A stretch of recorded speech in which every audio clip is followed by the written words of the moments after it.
Hi and welcome. This is the fourth part of our series about pregnancy and infant loss.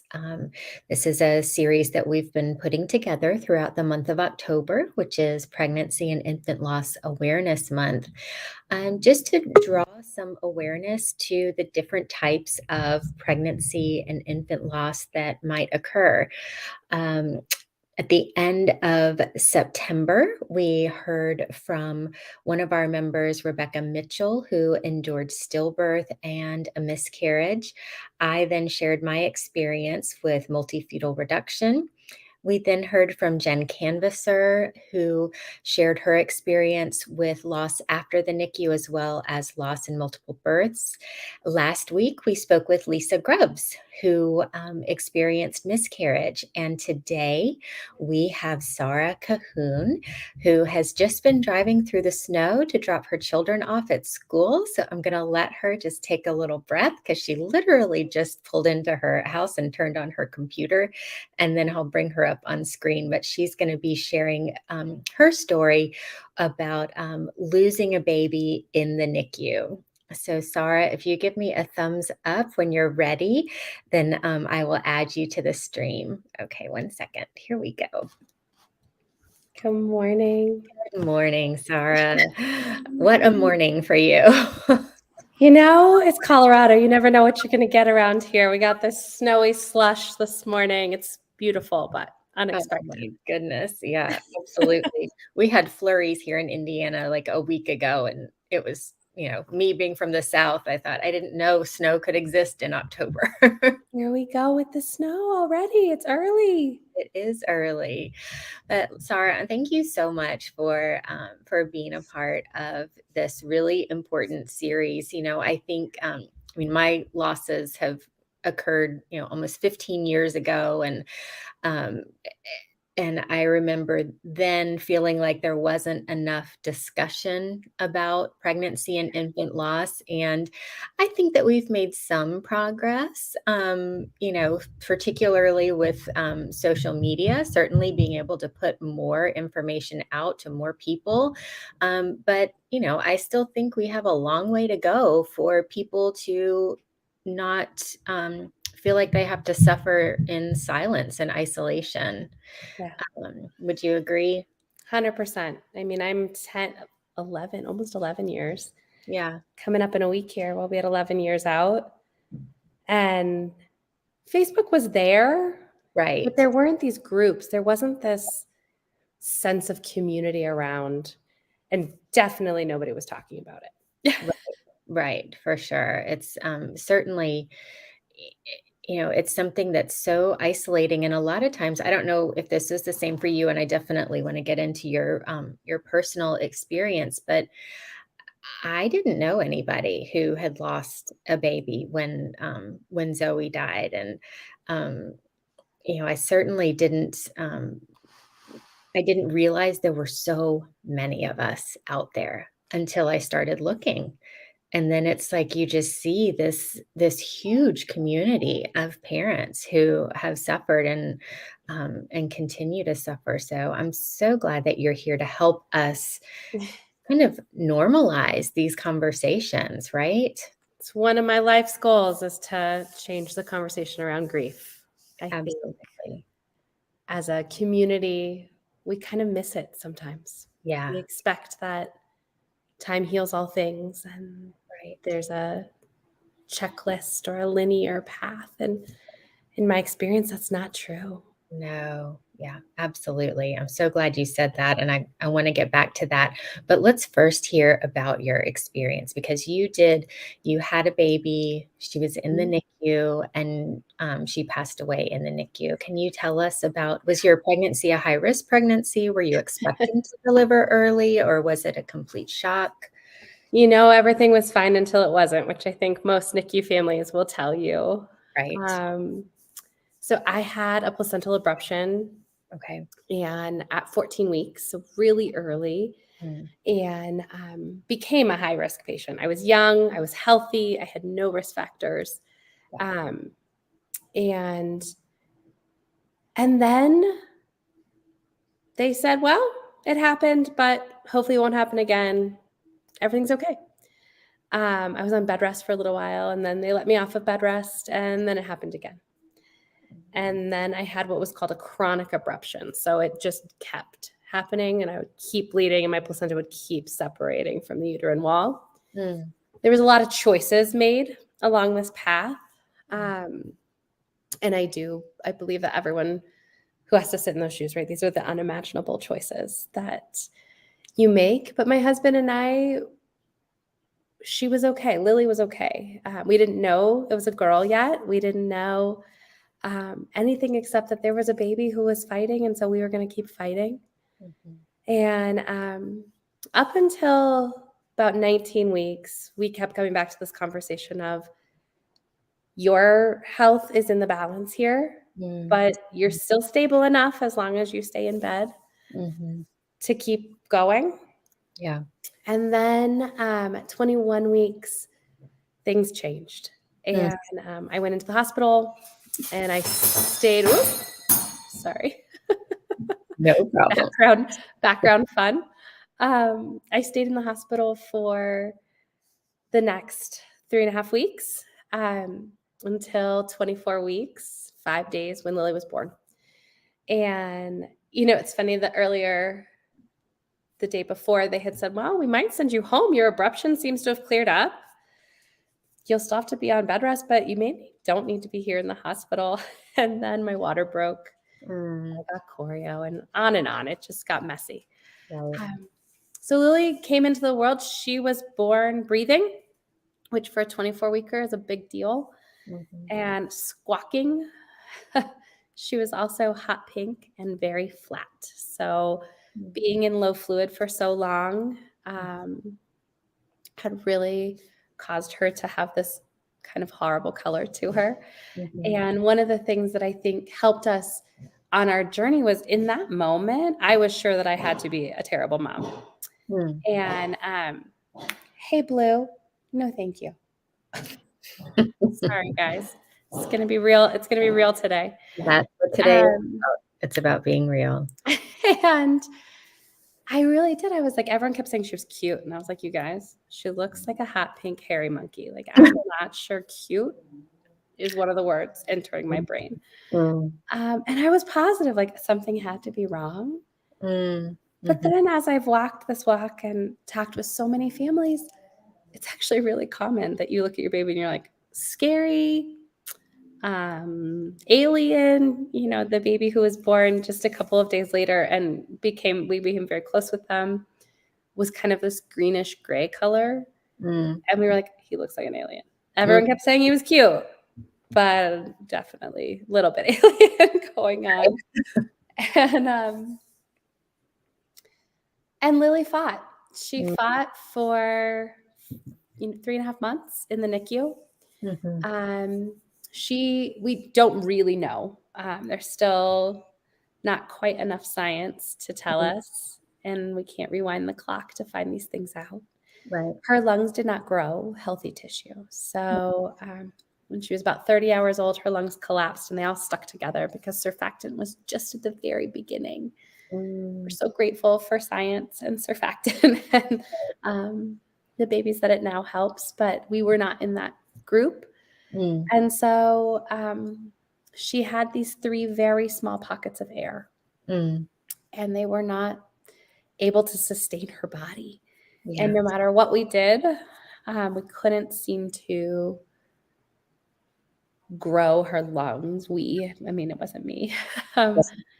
But we got to this place, and our story is a little different, Kira, because we got to this place where they said she was not going to survive. Where I always say medicine ends and faith begins. And we did have support, and we did have this incredible team. And what I remember about that day, which was just a couple of weeks ago, is that everyone came. Every respiratory therapist we had gotten to know on our journey, every nurse, every doc, they came and they said goodbye and they hugged us and they cried with us and they held our hands. And it was not the experience that so many families have. Right. And then what else wasn't the experience is that Lily did stop breathing. And for all intents and purposes, everyone was ready to call time of death. And then she went like this and started breathing again. Oh my And we goodness. were like, okay, now what do we do? Right. we Right. did the things. And we decided to bring her home. Mm, And that we had reached the point where medicine couldn't continue, mhm, but faith could. mm, And maybe we would get 5 minutes, maybe we would get 5 days. mhm, We ended up getting almost 3.5 weeks. mm, Um, it's pretty miraculous in terms of like the medicine. The docs will tell you they couldn't figure out what was happening. right. And it was the best 3.5 weeks I could imagine. She got to be a baby. She got to see Mm, the sun. mm, We got to be parents. mm, And that in and of itself is something I think we miss in the NICU sometimes. That mm, sense of together, that sense of family and cuddling and not having people checking vitals and poking and doing blood gases and all the things that come with life in the NICU. But mhm, just being able to sink in and settle into, we're a family for this right. short time. We Mm, got to just be a family. Um and when she did die, the answer, the question I kept asking was, where are the people? Through mm, our entire NICU journey and then beyond, when she did die, I was like, where are the people? We can't be the first people who are going through this. We can't right. be, but Right. where are they? Right. And what was interesting is people I had known for years started sharing their story, started Mhm, saying, well, we had a baby before our kids, mm, who died, or we had a miscarriage, and I mean, these were people that I knew well, and right. they had never shared. And I started saying this. I mean, I'm sure you've heard me say it, Kara. I bet you say it too, right? It's a club you never want to be part of. You're Mhm, so right. grateful there's other people in it. Right. Yeah, absolutely. So Mhm, that's our journey. I mean, that was the path. mhm, Um, for the bittersweetness that it is, yeah. I think sometimes we got to borrow an angel for a Mm, little while mhm, because she just brought so much love into this life for mm, us. So wow. Thank you for sharing that. So let's talk about this medical team that you had because it sounds like they were phenomenal. And I would love for you to share just, some of those things, and maybe they weren't, huge, healthcare system changing things that they did, right? Because I think that sometimes when we talk about, supporting families and psychosocial support that's needed for families, and we're looking especially now at a healthcare system that is taxed beyond belief, and 100%. enduring staff shortages, turnover, I hear there are lots of young nurses coming in, and some of the ones that have been doing this for a while are retiring early.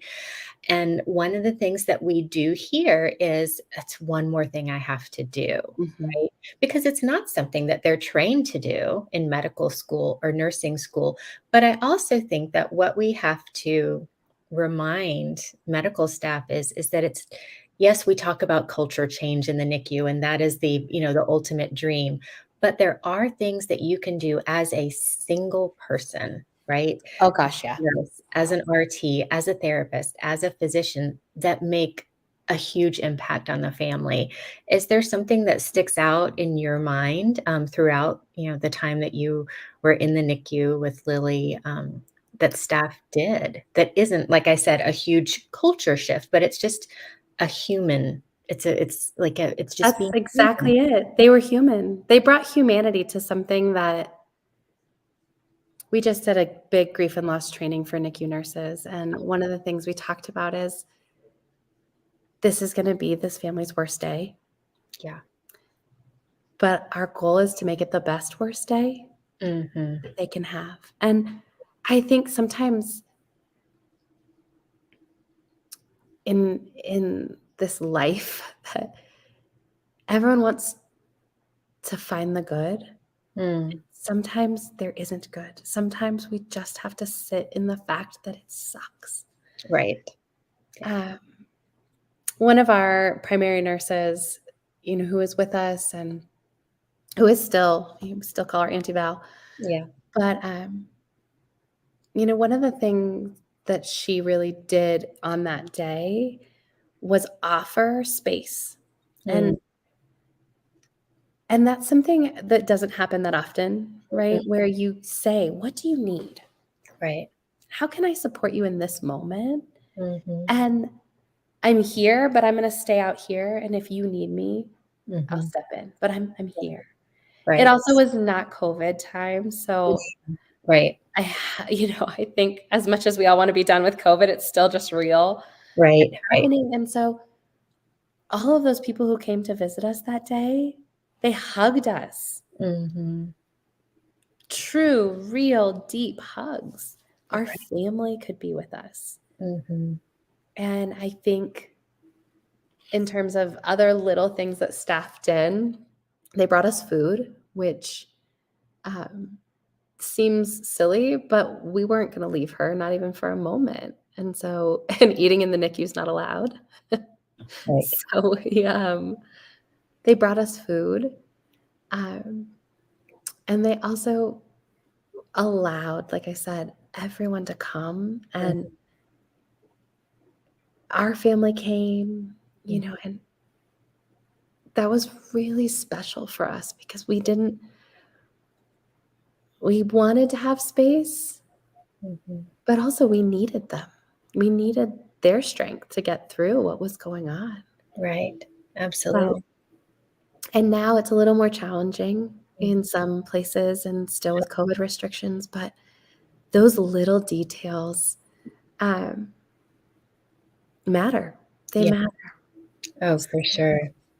For sure. KQ brought us green chili that her husband made. It was amazing. Like, good I mean it. It was, like, really good food. Yeah. Oh, wow. And Yeah. it made a difference. Right. They held our hands when we wanted them to. Mhm. They cried with us, Yeah. which I think sometimes can be a burden and sometimes is exactly what you need is the people who have known and loved your baby the most with Right. you to be with you. Yeah. Who have been those fighters alongside you and alongside your baby.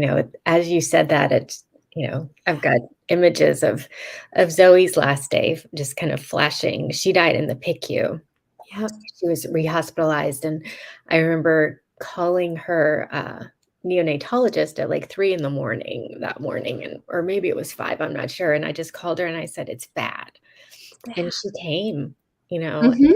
um, and just having her there because we didn't know this PICU staff, they were all new to us, but having, Dr. Maynor come and having the respiratory a therapist who used to pray over Zoe in the Yes. NICU. And she had this really, just kind of deep Southern voice and just these, arms that would just wrap you. And, she came and it was just having these people, like you said, that know you and knew your baby and did whatever they could, just being there, Mhm. because it's like, that their heart was breaking just as much as yours was. And it's so different, right? Because you didn't have your baby at home. It's not for us at least, we felt like those nurses were the only people who really knew her other than Oh, for us. sure, for sure. Yeah, And so it just felt right that yeah, they would be the people whose yeah. shoulders we were crying on. And of course, my mom was there. Mhm. Um, and my godparents came. I mean, we were not alone by any means, but it's just a little bit different to have that. Yeah, for sure. Um, and I think, Kara, you asked this question of the little things. Mhm, Because she didn't die at the hospital, mhm. that I mean, we still like you could talk to any of those nurses, it still everyone will be like, it was crazy. Um, but we didn't get like the keepsakes and we didn't get those things Mhm, that I think are really special that our hospitals do. mhm, And whether they do with Love Camden and Friends, which is our bereavement program here at Love for Lily, or with Walk With Me, has a really incredible bereavement program as well.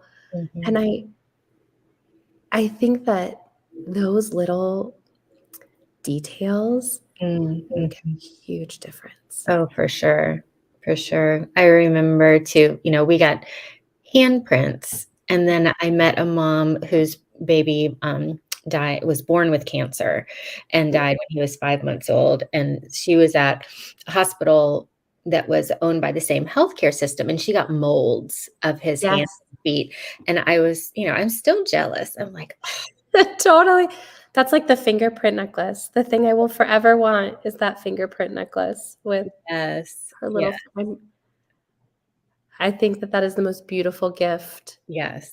It Um, really is. I think that really is the point, is that, it's about being human, and like I mean, I love what you said, that sometimes, there just isn't anything good, and you yeah. just have to be there, and that's exactly, I mean, I just completely relate to that. So let me ask you about this then.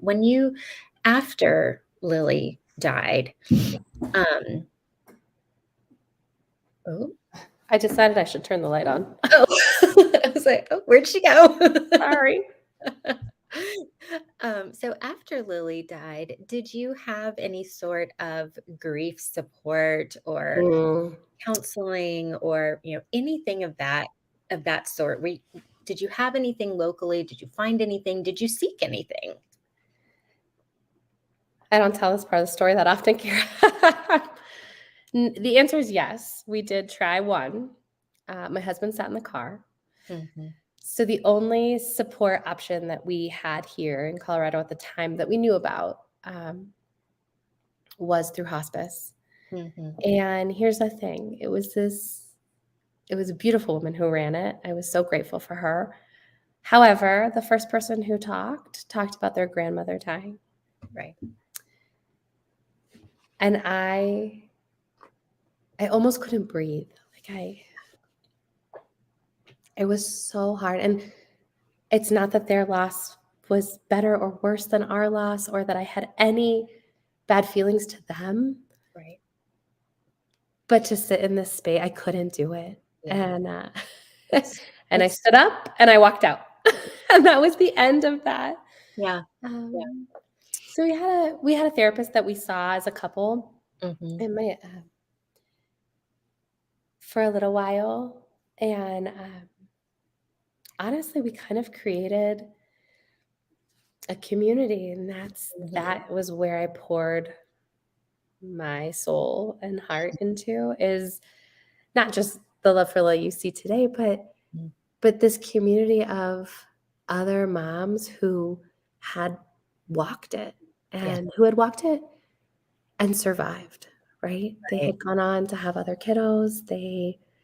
Um, some of them hadn't had other children, but they could smile. Yeah. And that was so huge for me of, Mm.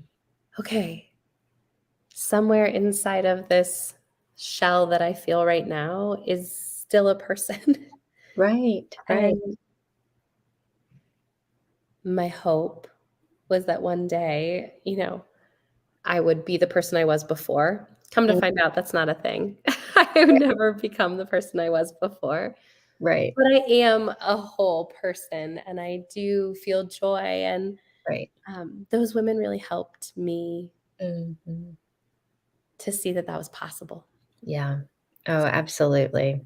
I remember specifically getting a message from a woman who, was 10 years down the road, and I was, in the first few months, and I just, like, I couldn't imagine living that long at that point. Like, wow, is it really possible to get to 10 years since your baby's death and be living? And that's what I just held on to that, and here we are, Here we right? are, we did it. We made it.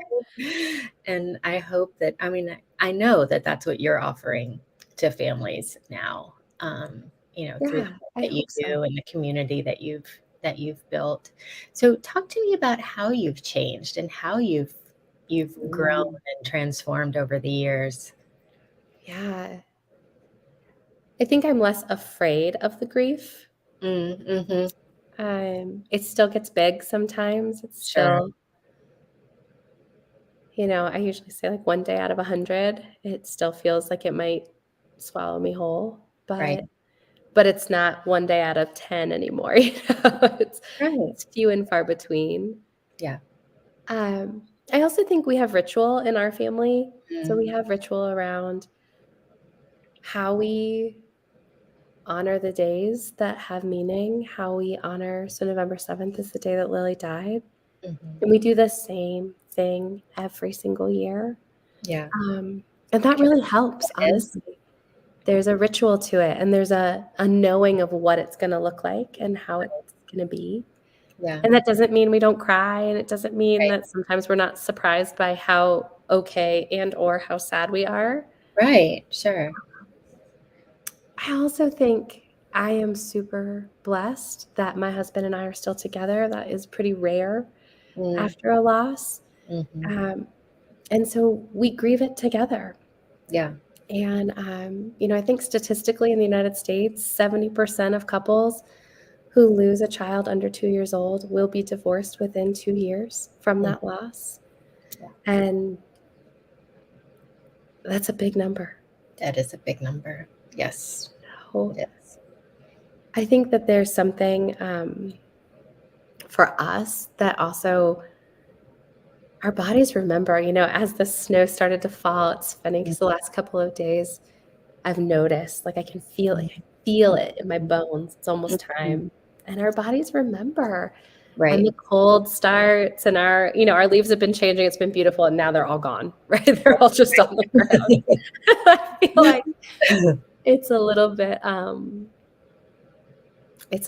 bit, right for my inside to match the outside a bit. Mm, mhm. Um, and every year, this is, kind of the time where it happens. I but I also think our hearts are bigger, Mm, and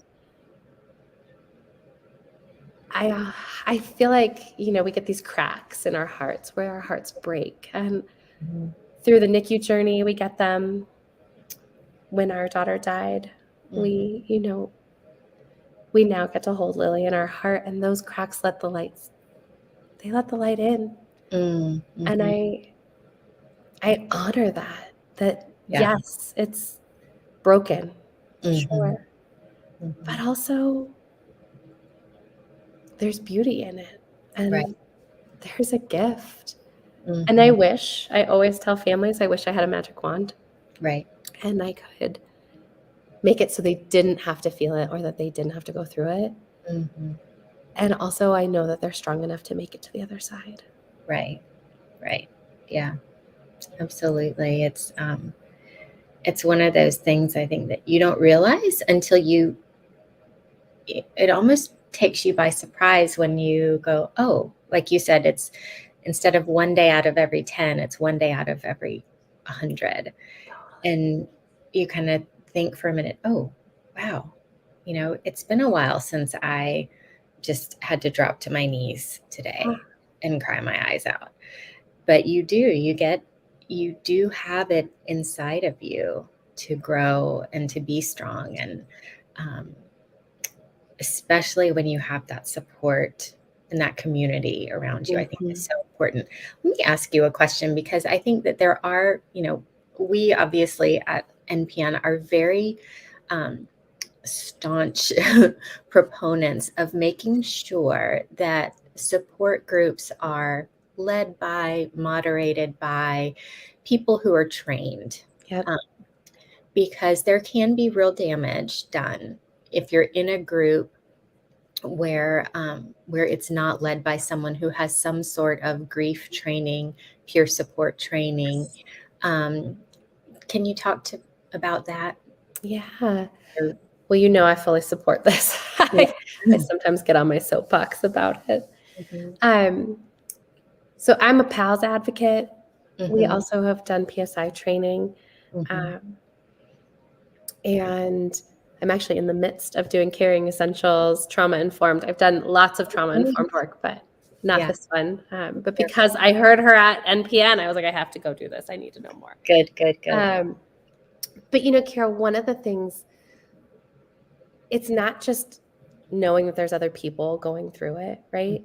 right, It is that thing that you said, and I think I said, right? There's people in front of you that right, they've gone through some of the like nitty gritty. They're not in it. Um, right. so our groups, so we've had 2 groups running. We have Twinless Twin group, and then Mm, we have just a mom's grief and loss group. mhm, Twinless Twin has mom and dad. mhm, Mostly, actually, we get both parents in there. mhm. Um, Research tells us that moms bond differently with other moms when their partners are not present. And it's interesting because I think we are, as an organization, really lacking in a dad voice, and we're Mm, working on that. mhm. Because I think a dad might go to a dad's group if led by a dad, Right. Sure, right? sure. And so, something we're really trying to do is Mhm. train some dads to Right. lead those groups. Yeah. Um, and it takes time. It takes time to get the training. It Mhm. also takes time to heal your own trauma Yes. to Yeah. be able to show up for other people. Right. Um, and grief is not linear, as I said. And so some Mm. days I tap out and I Yeah. ask one of our other people to do it. Mhm. The week of November 7th, I don't run groups at all in any of our hospitals. That's Yeah. not the time where I can show up for other people. That's the time where I Right. have to show up for me and my family. Right. Right. Um, but there's boundaries around that, right? So we have to, as a team, have good communication Mhm. and be willing to support each other to say, nope, I don't need to give a reason. I don't have to have a big excuse. I just am not going to step in that space because I can't be supportive to the whole today. Right. Right. Uh, and I am so blessed that our team will always step in and go, yep, we got it. We're going to take the ball and run. Yeah. Yeah. Um, I also think, in terms of training, it's also coming in and watching. Mm. So, one of the things we do when our new facilitators start is that they actually come and they participate, but mostly they observe, Yeah. um, so that they can get the experience and feel what it feels like. Right. Walking into your home NICU where your baby was can be really triggering on a good Absolutely. day. Right, right. I think, that is something I was talking to somebody about just yesterday about how, as leaders of organizations, we're people who have experienced trauma. And then we hire or staff our organizations with Yes. paid or volunteer staff who have also experienced trauma, who are now working with families who are in the midst of trauma. And many times you are walking right into that space where you yourself experienced your trauma. And it just can't be understated enough how cognizant you have to be of that and aware of yourself. And like you Mhm. said, when you're able to show up for somebody else or when you really just need to show up for yourself. And I think that's I love that is woven into the culture of Love for I Lilies. think it So has to be. sure. Oh, absolutely. Yeah. Absolutely. Absolutely. So can you talk a little bit more about Love for Lily? Because you don't just do grief support. That's a component of the support that you do. So if you wouldn't mind sharing a little bit more about Love for Lily. So, Love for Lily, we provide support for families as they travel through the NICU and at home. And then within that, we do coaching at the bedside. So, at our participating hospitals, we have 5 hospitals here in the metro area of Denver that we go in, we meet with families at their bedside. We try to get them to come to group. COVID has made lots of rules for us. So, Sure. historically, we've always had a breakfast group. So they come, they eat breakfast together. We do coaching Mhm. in that space as well. We'll see. I think November 1st, I have a green light, but Yeah. right now we're just sitting with families at their bedside, and then we have virtual groups online. So anyone actually from anywhere can join those. We have family group, moms, dads, aunts, grandparents. The NICU really is hard for grandparents. I think they get forgotten a lot, and I they're agree. watching their baby suffer and their grandbaby suffer, and so it can be really challenging for them. Yeah, for We sure. have a moms group for in-unit mamas, and then we also have a post-NICU group for any moms who are within that first year of discharge. Mm. And then recently this year, we started something called Connections, and Connections is for everybody after that. So Okay. medically complex kiddos, sometimes it Mhm. doesn't end. It's not like you get to Never Never Land at that 1 year mark. Right. Sometimes it is. Right. Sometimes markers of prematurity have been cleared, you're all good, and you go on and you never want to look back. And Yeah. that's okay too. Both are okay. Yeah. We also offer grants for families. So here in Colorado, it's called Lion's Love in memory of Daniel the Lion. Mm. He's a family we served 10 years ago. Mhm. And then outside of Colorado, we have a partnership with Writer's Love. So families who are in the NICU for 4 weeks or more and are participating in Love for Life programming can also apply for grants that way. Okay. And then we have bereavement support. And this is through Love Camden and Friends. And this really came because our post NICU group happened to have these 4 moms and myself who all had a living baby and had experienced a loss. Mhm. Mhm. And we walked through those first anniversaries together. We cried through how they thought it was going to be, right? How they thought having twin boys running around was going to look. Right. And it didn't look that way. Mm. And how maybe they couldn't handle it. Yeah. Maybe I couldn't have handled having to because this is so hard. Mm. Mhm. And the grief around our bodies and Right. ourselves, Mm. right? Our beings. Mhm. We also talked about what didn't go well in the Mm. hospital. Mhm. And for every single family, they were like, well, it didn't go well, right? Right. The person who came in to give me the information was bawling her eyes out. Mhm. And I felt like I had to help her. Mhm. The doctors didn't explain what was going to happen. And Mm. so I hadn't gotten to hold my baby yet, Mm. Mhm. right? These things that maybe could have been prevented with some education and some advocacy. Right. Unfortunately, that is part of it. Yeah. And through that program, we now have what we lovingly call the white pages. Mm. We Mhm. keep thinking we're going to find a better name for them, but Yeah. that's what we call them. And inside are letters and information. And this is information you're not going to get from the hospital. Mm. It says you get to hold your baby. Mm. Whether you have a stillbirth or you have a NICU loss Mhm. or you have a baby who dies at home, you get to hold your baby. Yeah. You get to take pictures with your baby. Mm. You get this space. It is your space Right. to be here. So no one is going to tell you to leave Mhm. this space. You get to take it up. It's yours to Yeah. have and to hold. Yeah. You can bathe your baby and dress your baby. These Mm. are things that are your rights Right. as a mama and a Yeah. daddy. Mhm. We also talk about the hard things, like your milk is going to come in. Mhm. If your milk is already in, you can't just stop pumping. You will Mm. get mastitis and it will hurt. Mhm. And pain on pain is not good for anybody. Right. Right. So there's lots of just Mhm. information that isn't widely available and Mhm. that I wish was more talked about because what Mhm. happens for some of our families who come to us after the fact, we just had a family from kind of a rural area and she had mastitis and she's like, nobody told me that I Right. had to keep pumping. Yeah. Yeah. Right? And so we want to have that voice. And I think everyone's just dancing a Mm. little bit because Mhm. no one really wants to have that conversation Mhm. of this is what's going to happen. We're going to hand you your baby. We're Mhm. going to turn the vent off, Right. right? And you can stay as long as you want. Yeah. But this is what's actually going to happen in Mm. this space today.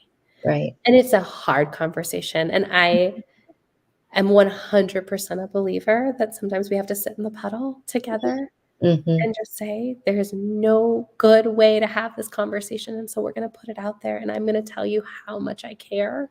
Yeah. And I'm going to be here with you the whole time. Right. Right.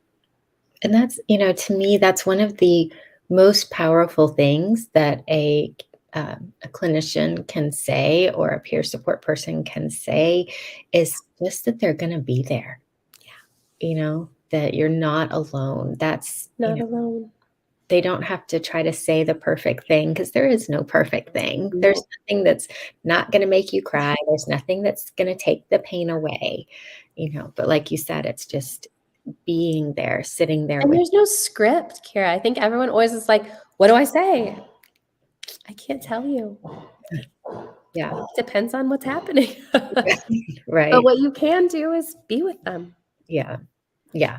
Exactly. So that's yeah, we kind of cover most of what the NICU holds, Mhm. in terms of from antepartum all the way through discharge, Yeah. however that looks for a family. So, one final question for you as we wrap up our time.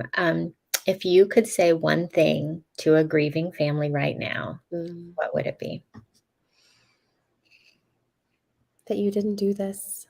Mm, You mhm, are loved, mm, and you gave love, yeah, and that is the biggest gift we can give these babies. yeah. Mm. Well, I can't think of a more beautiful way to end our conversation and to close out this series, and just with a reminder that you gave love and that baby is loved. I think that's absolutely beautiful. Well, Sarah, I just want to thank you for sharing your experience, for sharing your expertise, and just for all the work that you do for families everywhere. Thank you. And Right back at you. I Thank can't you. wait till we can see each other in person. There's Next year, right? Yes, next year for sure. Okay. So thank you, everybody. Please, if you missed one of our episodes, go back and take a look. And I think that one of the things that just rings true with every single parent that we've talked to is the power of just being there. Just sitting in the moment with them is so powerful. So thank you so much, and we will see you soon. Thank you.